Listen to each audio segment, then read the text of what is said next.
आज station road दुकानदार संघ दरभंगा के ये बैठक आयोजित है, जिसकी अध्यक्षता संघ के अध्यक्ष पुट्टू मिश्रा जी कर रहे हैं। और उस बैठक का मुख्य उद्देश्य दरभंगा के सर्वांगीण विकास, दरभंगा में एलिवेटेड रोड के निर्माण और विश्व स्तरीय स्टेशन को विकसित करने की जो सरकार की, केंद्र सरकार और बिहार सरकार की जो योजना है, उस योजना के तहत यहाँ हजारों परिवारों के ऊपर जो रोजी रोटी छीनने की जो साजिश है, विस्थापित होने का जो भय है, उसको लेकर के यह बैठक आयोजित है।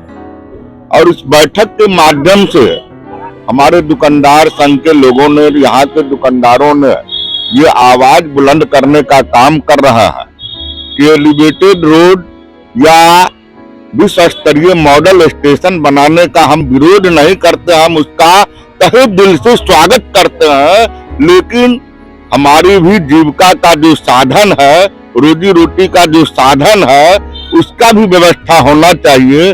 और हम आपके माध्यम से बतला देना चाहते हैं कि एलिवेटेड रोड के लिए जो मैप तैयार किया गया है, जो उसका प्रोजेक्ट तैयार है, उसके तहत जो है यहाँ एकता मार्केट और कामेश्वर मार्केट के साथ साथ जो फुटपाथ पर जीविका चलाने वाले लोग हैं, उन सभी लोगों को विस्थापित होना है।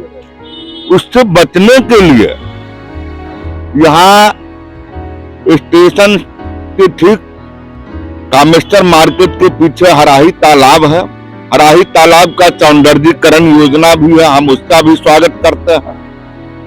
और उसके बाद बिहार सरकार की जमीन है, उस बिहार सरकार की जमीन पर यदि सरकार के द्वारा जो विस्थापित होने वाले यहाँ के हमारे जो दुकानदार लोग हैं, उनको अगर मार्केट बना करके, यदि सरकार मार्केट नहीं भी बनावे, केवल वह परमिशन दे दे कि वह जगह अलॉट कर दे, तो निश्चित रूप से हमारे जो फुटपाथ या कामेश्वर मार्केट और एकता मार्केट के जो अस्थायी दुकानदार हैं, जहाँ की केवल दुकानदार ही नहीं, उस दुकान में काम करने वालों की संख्या अगर हम जोड़ लेंगे तो 5000 परिवार भूखे मर जाएंगे अगर रोजी रोटी छीनी जाती है। तो ऐसे लोगों को वहां पुनः स्थापित किया जा सकता है। और उसके लिए सर्वोच्च न्यायालय ने तय कर दिया है कि इनक्रोचमेंट के नाम पर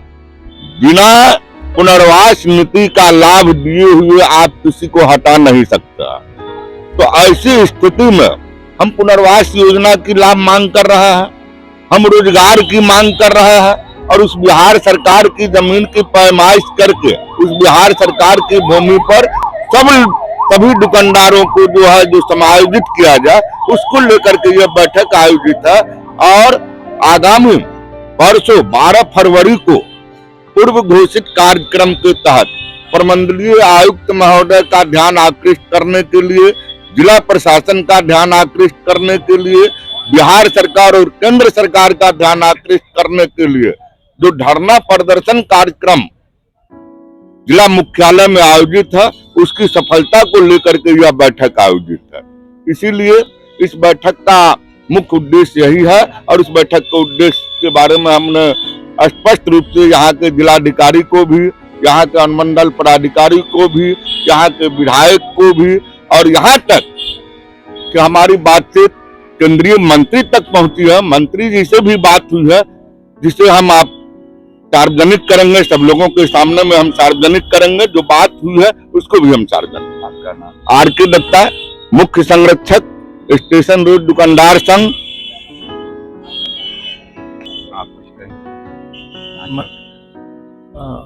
मैं पुट्टू मिश्रा, स्टेशन रोड दुकानदार संघ के अध्यक्ष। मुझे एक ही बात कहना है, ये जो elevated road, Darbhanga station Amas elevated road का निर्माण कार्य होना है, उसमें कुछ समझ में नहीं आ रहा है।